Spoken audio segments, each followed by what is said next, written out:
कृषि विभाग ने मीरगंज क्षेत्र में खाद और बीज की दुकानों पर सोमवार को छापा मारा और जांच की। इस दौरान ओवर रेटिंग, अधूरे दस्तावेज और दुकान बंद कर भागने वालों के खिलाफ कार्रवाई की गई।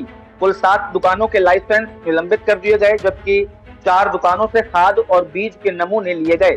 छापेमारी के दौरान अफरा तफरी का माहौल बना रहा। जिला कृषि अधिकारी ऋतुता तिवारी ने मीरगंज तहसील क्षेत्र के हुरहुरी, धनेटा, मिर्जापुर और शाही गांव में आकस्मिक छापेमारी की। दुकानों में खाद का स्टॉक चेक करने के साथ ही 7 बोरियां भी जांची गईं और 4 दुकानों के नमूने भरे गए। इस दौरान दुकान का शटर गिराकर भागने वाले हुरहुरी गांव के गंगवार कृषि सेवा केंद्र, Shri Khatu Shyam fertilizer, Om pesticide and fertilizer, Jaishiv बीज भंडार, बालाजी खाद भंडार और अधूरे दस्तावेज मिलने पर मिर्जापुर गांव का agri junction one stop shop और रजा कृषि सेवा केंद्र का लाइसेंस निलंबित कर दिया गया। कृषि अधिकारी ने बताया कि जिले में खाद और बीज की ओवर रेटिंग की रोकथाम के लिए टीमें अलर्ट मोड पर हैं। मानक के विपरीत भंडारण या फिर कालाबाजारी करने वालों पर मुकदमा दर्ज किया जाएगा। देखिए, चूंकि अब जायद का सीज़न शुरू हो गया है, कृषकों में जायद फसल लगाई जाएगी और यूरिया की भी डिमांड कृषकों में है। उसके तहत ये निरीक्षण हम लोगों ने अभियान चलाकर किया था और जनपद के जो मीरगंज क्षेत्र है, जिसमें कि हुरहुरी क्षेत्र, धनेटा, शाही और मिर्ज़ापुर लगता है, हम लोगों ने उस क्षेत्र का निरीक्षण किया।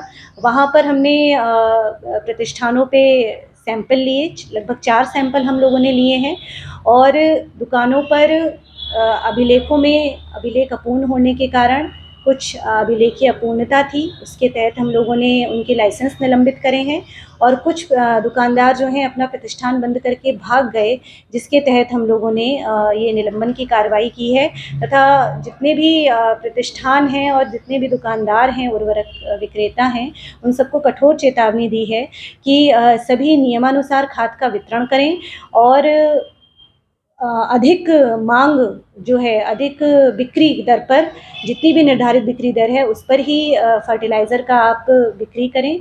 और जहां भी इस तरीके की शिकायतें प्राप्त होंगी, जहां पर टैगिंग या अन्य उर्वरकों की जबरन जो एक टैगिंग की जाती है या अधिक मूल्य पर कोई भी उर्वरक वितरण करता हुआ पाया जाएगा, तो उस पर विधिक कार्रवाई भी होगी और कठोर कार्रवाई अमल में लाई जाएगी।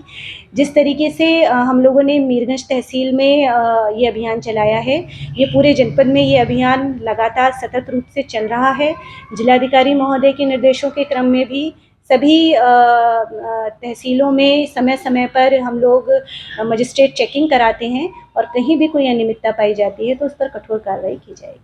डीएपी की एक समस्या रही थी बहुत ज़्यादा, डीएपी में लोगों पर नकली खाद भी मार्केट में उतारी गई, उसको विषय को लेकर क्या कहेंगे आप? देखिए, डीएपी की डिमांड जैसे कि फसलों की, रबी फसलों की बुआई के समय होती है, उस समय पर डीएपी की डिमांड हम लोगों ने लगभग पूर्ण करने की कोशिश की।